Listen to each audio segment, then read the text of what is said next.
Bom, pessoal, vamos lá então.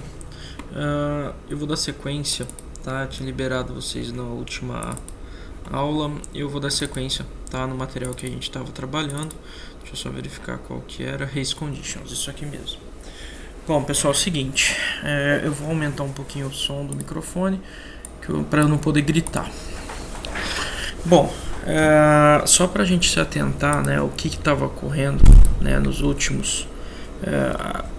últimas apresentações, a gente estava falando sobre, né, a parte de erros, né, as funções de make temp que podem resultar aí o que a gente chama de race conditions, tá? O que acontece?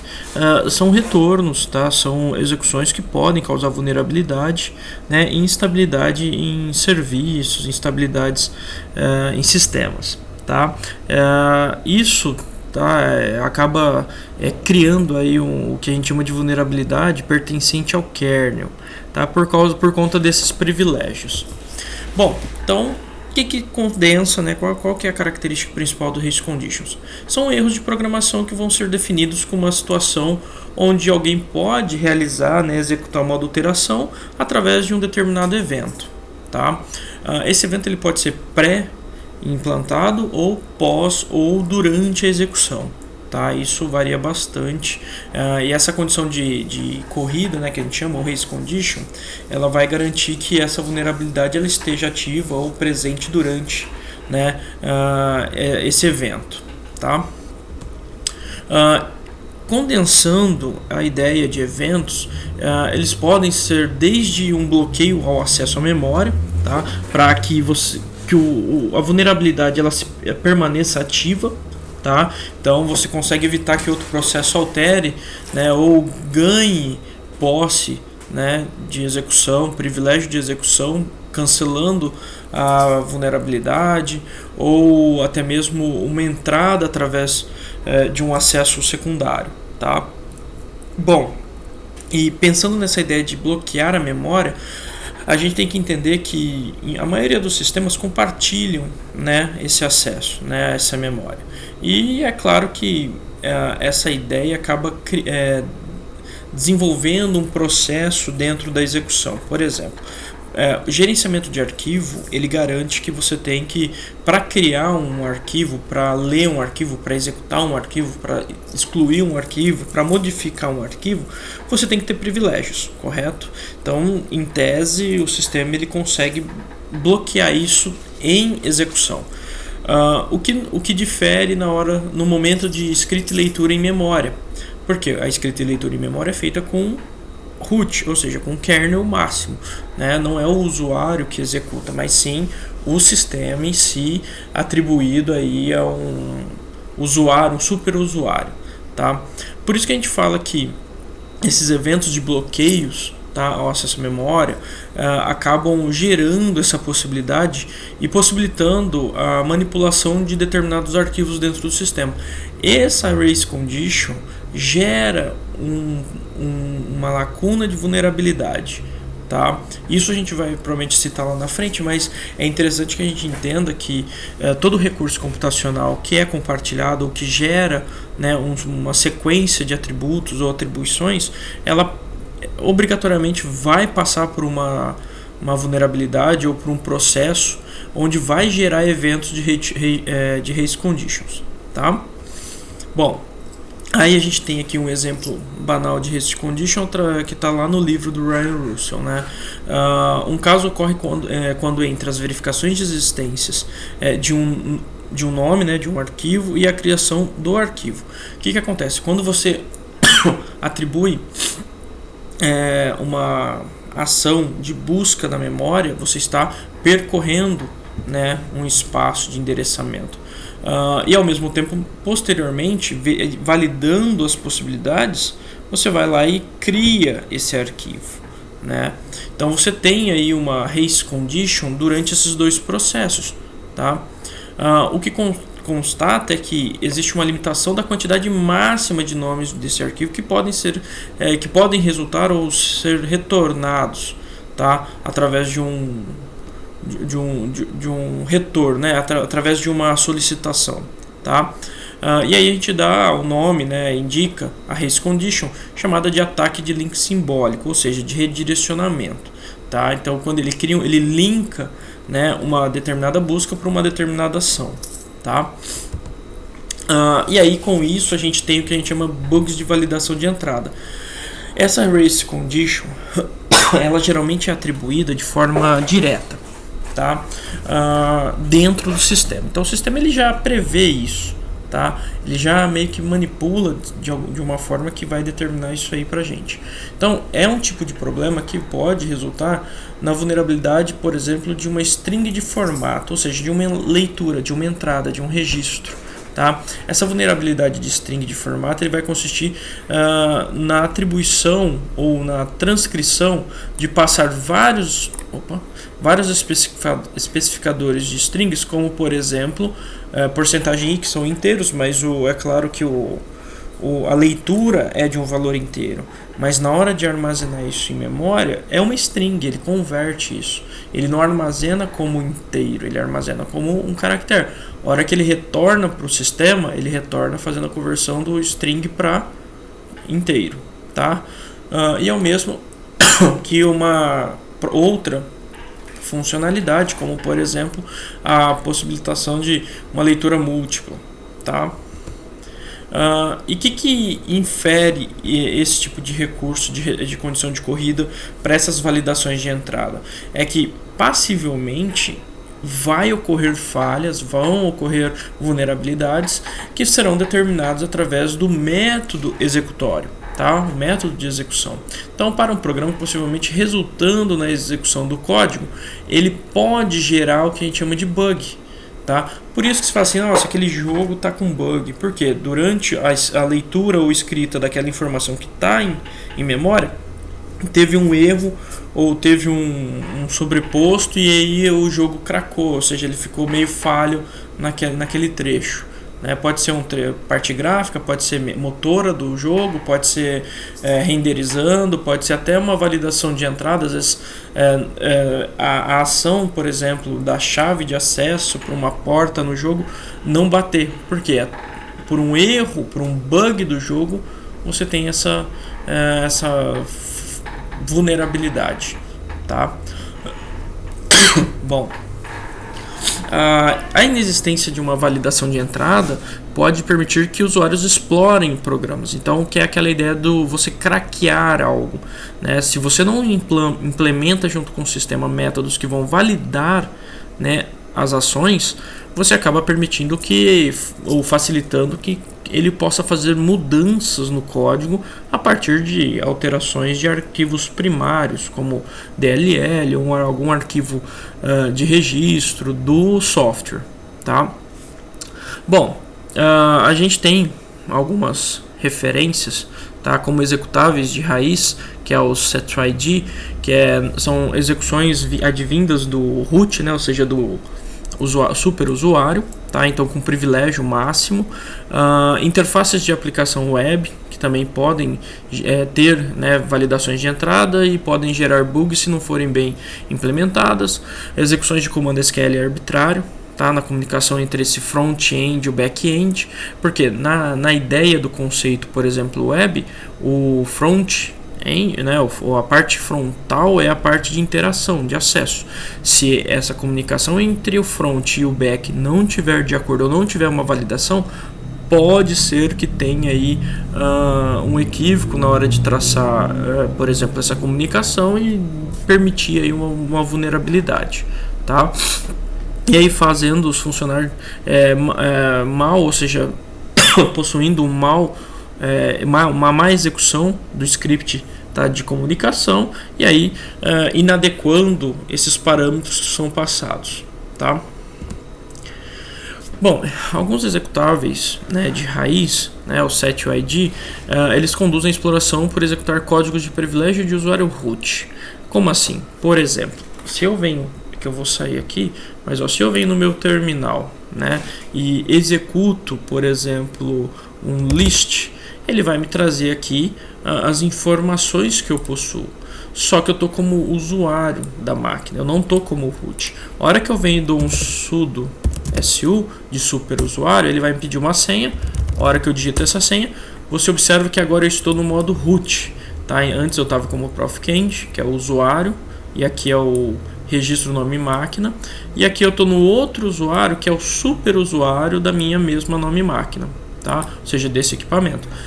Nesse usuário aqui eu tenho algumas permissões que me limitam, tá? Então eu possuo algumas diretrizes e outras não. Aqui eu meio que possuo quase que full, não vou dizer 100%, tá? Não tem. O usuário ele pode achar que nem no modo root que eu estou 100% advindo. Se eu dou um top aqui, eu observo todos os processos que estão em execução, tá? Dentro do meu equipamento e ó, usuário root, proficand, root, proficand, são dois usuários distintos sendo executados, gerando essa condição de corrida, tá? E aí, todo esse processo gera a possibilidade de vulnerabilidade, porque quando há a troca do proficand, ou seja, do um usuário que não tem uma execução para o root, essa permissão ou essa alta permissão acaba gerando aí uma possível falha dessas validações. Bom, e aí então a gente tem, né, essas interfaces de aplicação como sendo portas de acesso para essas vulnerabilidades e esses bugs de validação de entrada. Tá, então nós temos aí uma situação em que pode, né, permitir que alguém execute algum comando arbitrário, ou que no caso são comandos que vão realizar processos internos, tá, com privilégio, como se fosse uma solicitação do usuário, tá? E é claro, permitir que esse usuário vincule uma shell através de uma porta arbitrária dentro do sistema para ganhar acesso local às permissões dos processos HTTP, que é como é feito, faz parte do processo, né, de violação, né, de um sistema, né, ou, né, de um acesso indevido, tá? Bom, através disso, então, realizar as execuções de comando SQL de forma arbitrária, ou seja, de forma interna, sem o consentimento do sistema, através dessa comunicação entre o front e o back-end do banco, tá? E aí, com isso, os usuários poderiam, né, ter acesso a essas tabelas, execuções de funções dentro do banco, e até mesmo fazer um backup ou baixar essas tabelas, né, as informações. Então, assim, se você não tem uma validação de entrada, se você acaba favorecendo através de um bug essa vulnerabilidade, você tem uma fomentação de acesso indevido a esse sistema de uma forma muito aberta, tá? Gerando esse bug de validação. Nós temos algumas técnicas de engenharia reversa que vão, né, identificar, né, de certa forma essas vulnerabilidades, esses bugs, tá? Então, a técnica de engenharia reversa, ela localiza a vulnerabilidade, né, de um programa de fonte fechada, tá? Ou seja, de fonte não pública, né, privada. Pode ser realizado através de várias ferramentas, conforme isso vai depender do sistema operacional, né? Tem sistemas que não têm algumas ferramentas e você tem que acabar executando através de um terminal.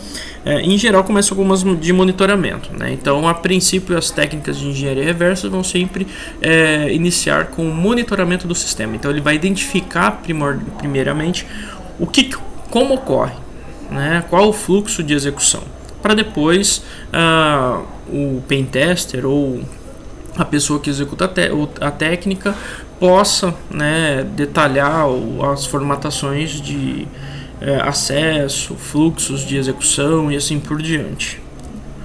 Bom,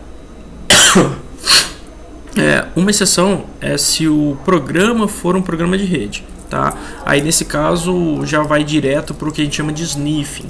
Como assim um programa de rede? Um sistema operacional de rede, onde todo o processo trafega, né, em rede, como um sistema distribuído.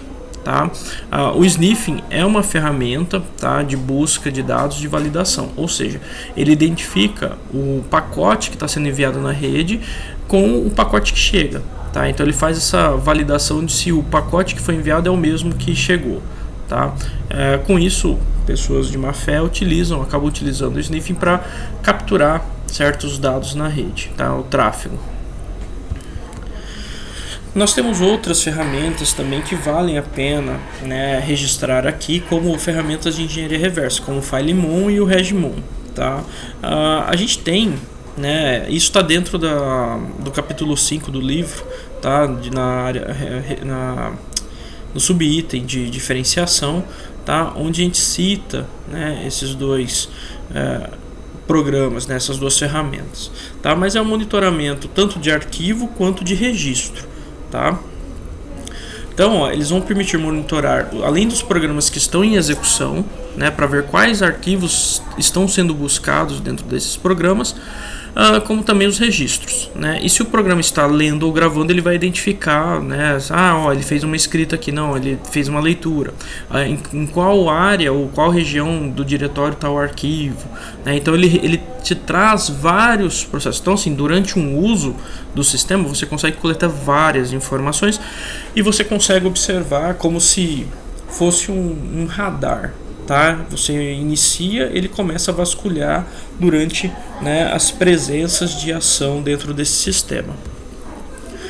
Existem 3 versões que quase todas as ferramentas das sys internals, que é o software, né, prioritário, né, que é quem adquiriu, né, os direitos de uso, que estão atribuídos em vários códigos fontes, né? Aí você pode, ó, eu coloquei o site o internals, deixa eu ver se ele vai abrir aqui, que ele fornece essas ferramentas para monitoria e varredura, tá, de sistemas. Então ele identifica como um sniffer, né, ele identifica os registros, ações, né, entre outros. Eu acho que ele não vai abrir, mas tudo bem. E aí essa fornecedora ela acaba vendendo essas ferramentas com algumas funcionalidades incluídas de engenharia reversa. Tá? A maioria das distribuições são para Unix, tá? Então grande parte delas são atribuídas para código aberto. Tá? E a gente tem que é o Rosetta Stone, né? Que é um outro software, uma outra ferramenta que aglomera várias ferramentas, microferramentas ou microserviços, tá? Para esse tipo de aplicação de engenharia reversa.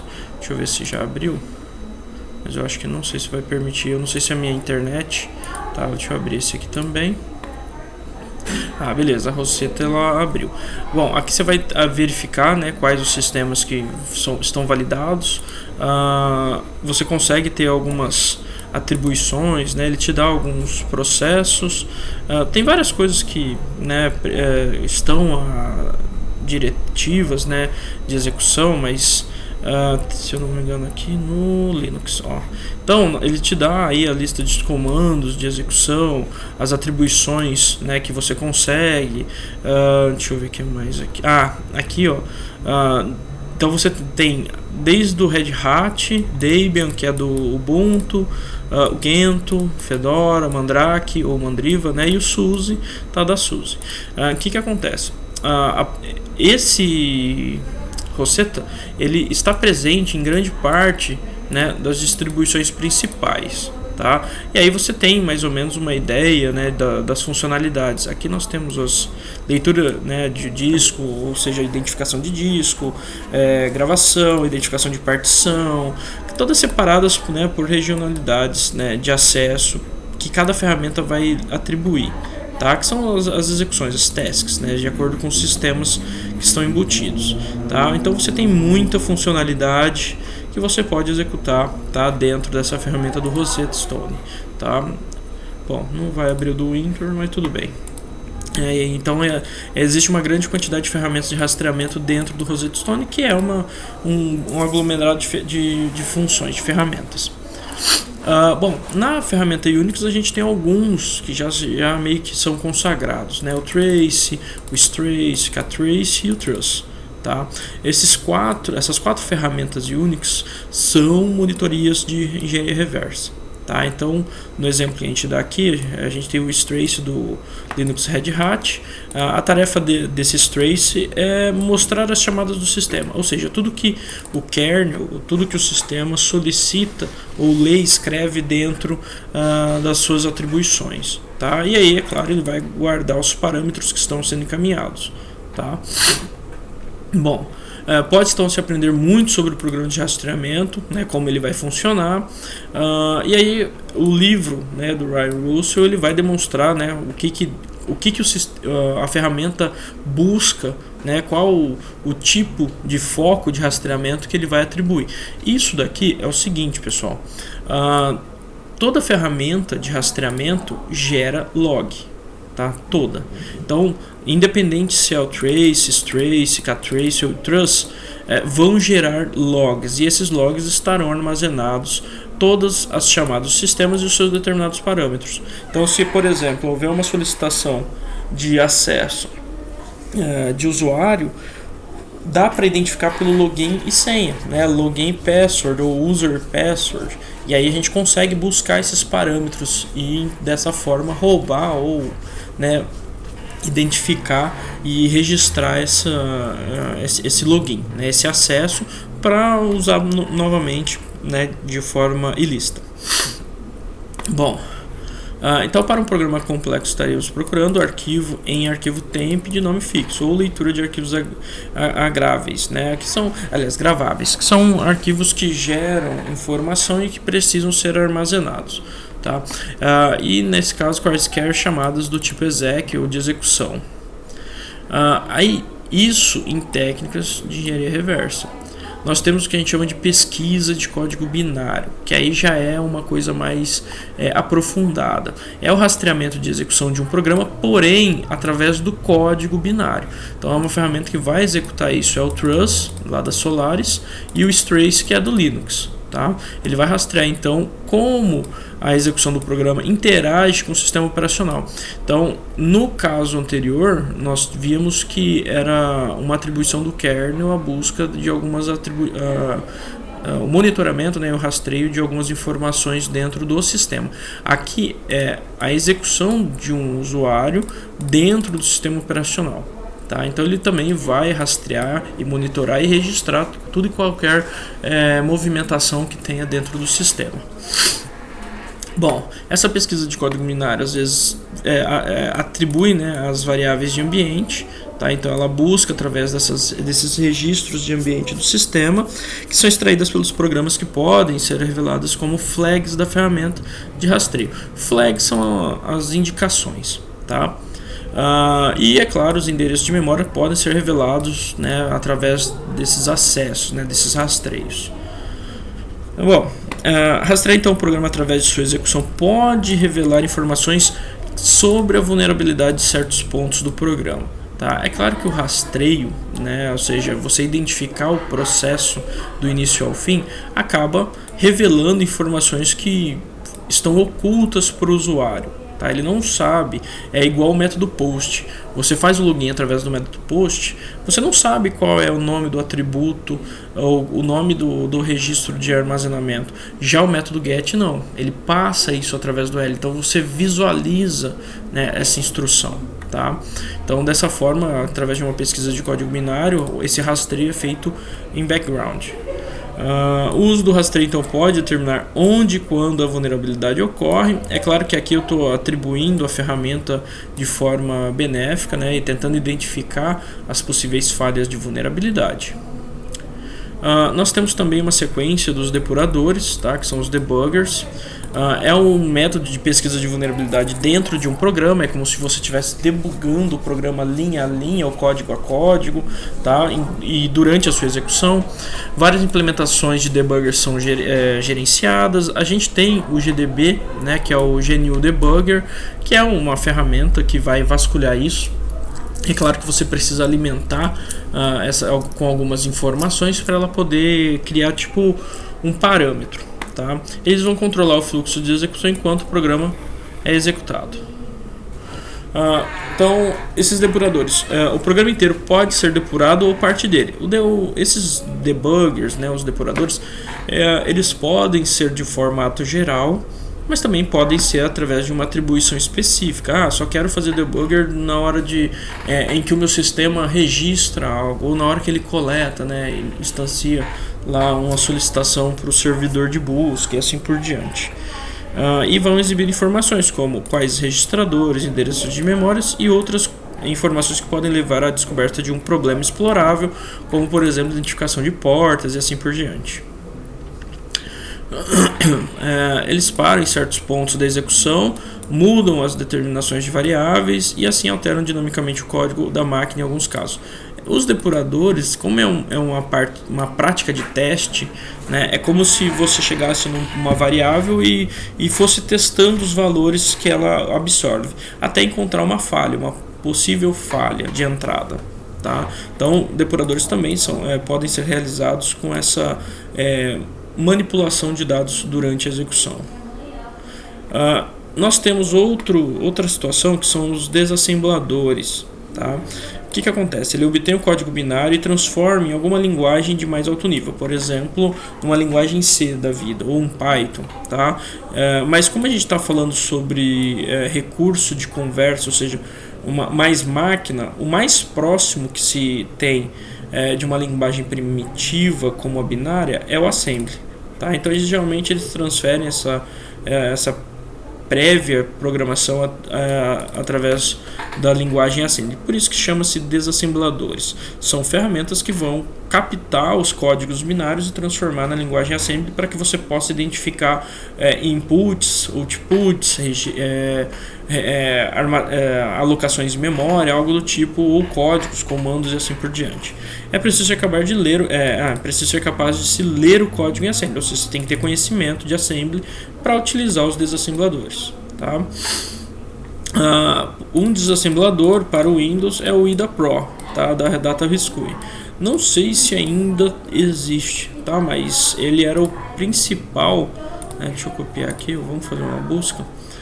Ele era a principal ferramenta para o Windows, né, atribuída a esse tipo de busca. Tá? Deixa eu ver se IDA Pro da Hexrace.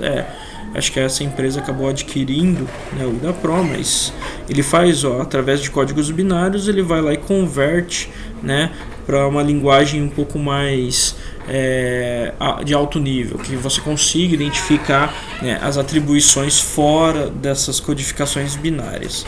Tá? Então ele desassembla o código para várias famílias de processadores, inclusive já a Virtual Machine, que é o mais utilizado, né, para esse tipo de recurso. Mas por que ele é mais utilizado? Porque ele é multiplataforma, tá? E também porque ele ganhou muito espaço em uma época aí em que testes eram realizados de forma mais contínua.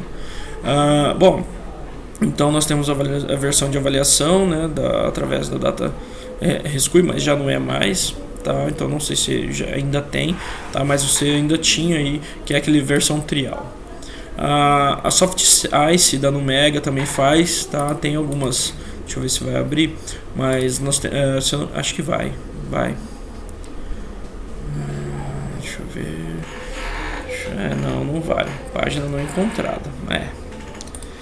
Tá, mas a Soft Ice eu acho que ainda da Numega. Eu acho que ainda tem essa ferramenta disponível para você poder utilizar. Só não sei se ainda o Soft Ice era esse aqui. Só não sei se você tem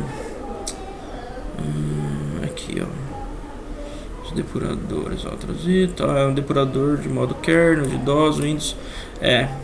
Eu não sei se ela tá mais ativa, mas aí o Soft Ice 4.5 da Numega. Então assim, você ainda encontra a ferramenta, né? Só que é claro, sistemas mais atualizados podem talvez não serem alvo, né, desse tipo de ferramenta, então ele pode não te trazer valores reais, tá? E aí a gente tem alguns desassembladores, né, através de algumas ferramentas já mais voltadas para o terminal, tá? Lá da Binulits, né, ou Binutius, que é da GNU, tá? De código aberto. Nós temos o ObjDump e o Name, né, NAME. O ObjDump ele vai manipular arquivos binários, então ele vai exibir cabeçalhos, símbolos, né, e é claro, ele desassembla a parte do código para assembly, tá? Já o NAME ele é similar ao de cima, porém ele permite ver símbolos referenciados em arquivos binários, tá? Que são duas diferenciações simples só para que as ferramentas possam transcrever esses arquivos binários numa linguagem um pouco mais aberta. E a gente tem a ideia da auditoria baseada em regras, Tá? E aí é claro que a auditoria, toda vez que a gente fala essa palavra, gera aquele conceito de você auditar, comparar com algo existente. Então, documentos de projeto são utilizados durante a auditoria, né, para você auditar através de uma ferramenta de teste ou de validação ou de monitoramento. Você precisa entender como funciona o sistema. Por isso que esses documentos estarão sempre vinculados aos diagramas, né, de engenharia de software, folhas de informações de registro, especificações como RFCs, que são as como se fossem as ISOs, tá, internas. Você tem aí as regras, né, a RFC é como se fosse uma norma, tá, a norma de execução local. E a auditoria então é feita através dessas verificações de conformidade. Essa palavra é bem usada, tá? Muito usada, até porque você compara as conformidades que estão especificadas nas RFCs com as conformidades encontradas durante a execução da auditoria, tá? Bom, eles examinam então a especificação de um protocolo e é possível testar vários serviços comparando suas especificações. Então, assim, eles já vêm com uma base e falam assim, ó, se você executar isso, tem que retornar X. Então eles vão e validam se realmente retornou X e o porquê. Fazem todo o processo para ver se não tem nada burlando. Kendi, mas o que isso influi? Pensa num software que faz acompanhamento fiscal ou lançamento fiscal de uma empresa. Se o software tiver um bug ou uma vulnerabilidade, pode ser que o dono da empresa esteja trabalhando com caixa 2 e sonegando imposto. O que geralmente os peritos, né, um exemplo, tá, da Fazenda faz, que é o da Receita. Eles vão e vasculham se o software tem alguma vulnerabilidade, se está aproveitando de alguma falha de comunicação com o servidor da Receita, por exemplo, para burlar. Então ele vai e identifica mais ou menos uma atribuição e utiliza certas ferramentas para estar validando isso, se realmente ocorre ou não, tá? Então, além disso, é claro, aplicar tipos de ataques conhecidos, como buffer overflow, strings de formato, em algumas partes do sistema, tá, ou da implementação, e aí com isso verificar as vulnerabilidades. É claro que a auditoria não é somente para verificar e monitorar, mas também para identificar se o sistema ou, né, o programa ou o software ele está de acordo com as normas especificadas. Por exemplo, a Cisco faz muita auditoria em empresas que utilizam seus recursos. Por quê? Para que a Cisco funcione de certa maneira, de forma bem benéfica, né, ou eficiente, ela tem um mínimo de requisitos para serem seguidos, e a auditoria vai verificar e testar se realmente, se eu não me engano, naquele vídeo do Santos Dumont, que acho que eu passei para vocês, acredito que tenha passado, se não passei, vou passar num futuro próximo, tá? Então eu resumo mais ou menos o que seria o vídeo. O Santos Dumont é um supercomputador, e o rapaz que acompanhou a vinda desse supercomputador para o Brasil teve que realizar alguns testes, porque no contrato condizia que ele realizava tantos threads por segundo, tinha tanto de armazenamento, velocidade daqui, desempenho dali. Então a auditoria ela tem que acompanhar se realmente aquilo que está na documentação é o que está em execução, tá? Bom, o Sniffers a gente já comentou lá em cima, né? Uma ferramenta de busca, de monitoramento. Então o uso do Sniffers como ferramenta de pesquisa de vulnerabilidade é obrigatório, porque ele vai identificar se tem vulnerabilidade nessa troca de dados, tá, dentro de um sistema. Pode ser usado nas redes de monitoramento a interatividade entre os usuários, ou no caso serviços, né, quando você está no serviço de redes. Isso possibilita então a observação e a representação de tendências que ocorrem no uso de pacotes que provêm serviços, para ver se tem alguma falha no processo de acesso do usuário a esse serviço. Por exemplo, será que o usuário ele está seguro conectando no meu servidor? Será que o meu servidor está seguro liberando conexão com o usuário? E aí esses testes vão me retornar, falar, não, seu servidor ele está bloqueando o que tem que bloquear e liberando o que tem que liberar. E o usuário ele está recebendo ou está solicitando aquilo que é permitido a ele, tá? Bom, Lembrando que essas ferramentas elas trabalham em conjunto com uma auditoria baseada em regras, porque são determinações auditórias, ou seja, você precisa seguir um padrão de execução. Podem ser utilizadas através de pesquisas, né, de vulnerabilidades de interfaces web, através dos bugs de validação de entrada ou em protocolos de redes não especificados por padrões públicos. Tá? O que acontece? A vulnerabilidade ela pode estar em qualquer lugar. Tá? Então, desde softwares fechados como também abertos. O que a engenharia, né, quem implementa a área de segurança precisa entender? Ele precisa entender que nunca está satisfatório, nunca está 100%, sempre precisa de manipulação, de alteração, de mobilidade daqui e dali, e é claro, novas ferramentas para garantir que o sistema ele se comportará de forma segura dentro de cada situação, tá? Bom, e aí a gente finaliza, né, esse exemplo, beleza? Esse vídeo eu vou disponibilizar para vocês e é claro, vou ver se eu monto uma lista de exercícios para que a gente possa gerar informação suficiente desse contexto.